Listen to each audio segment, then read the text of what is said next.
चटपटी कॉमेडी युक्त कहानी दैवीय चिन्ह।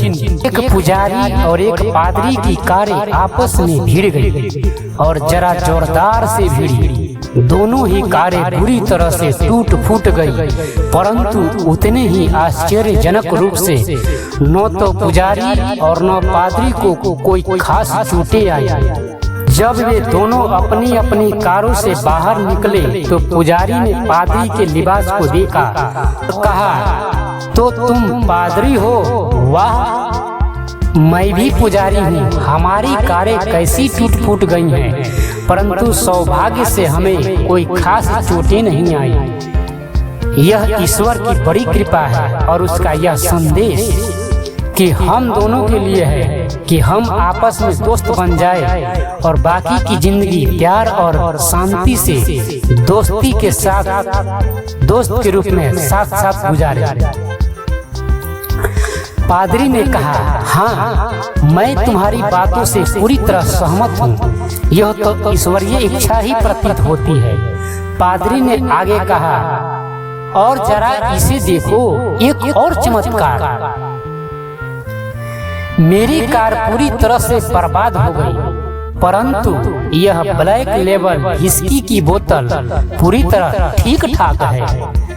इसमें हमें एक खरोच भी नहीं आई है। अवश्य ही ईश्वर चाहता है कि हम अपनी इस नई दोस्ती का जश्न व्हिस्की पीकर मनाएं। फिर उसने बोतल खोली और पुजारी की ओर बढ़ाई। पुजारी ने हाथ जोड़ लिए और कहा, राम राम राम राम राम। मैंने जिंदगी में कभी भी शाकाहार और दूध घी के अलावा कुछ नहीं खाया पिया। मेरा धर्म भ्रष्ट मत करो। परंतु पादरी ने पुजारी को फिर समझाया, देखो, यदि तुम ईश्वरीय संदेश को नहीं मानोगे तो भगवान को सचमुच अप्रसन्न कर दोगे। आखिर में पुजारी को लगा कि सचमुच ईश्वर की कृपा से उसका पुनर्जन्म हुआ है और पादरी की बातों में दम है। उसने बोतल ली और शराब की एक घूंट भरी। उसका मुंह कड़वा हो गया। जैसे तैसे उसने पहला घूंट भरा और बोतल पादरी को वापस किया। पादरी ने कहा, देखो, तुमने चूंकि पहला घूंट भरा है, इसलिए अब तुम इस बोतल का आधा हिस्सा प्रसाद के रूप में प्राप्त करो। बाकी का हिस्सा फिर मैं भी पी लूंगा। प्रतिवाद करते हुए पुजारी ने दूसरा घूंट भरा। तीसरा घूंट भरते तक उसे आनंद आने लगा। देखते ही देखते बोतल में सिर्फ 2 घूंट शराब बाकी बची थी।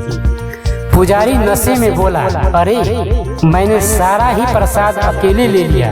राम राम राम राम। ईश्वर तो बड़ा कुपित होगा। ये 2 घूंट बचा है, इस प्रसाद को तो तुम भी अवश्य लो।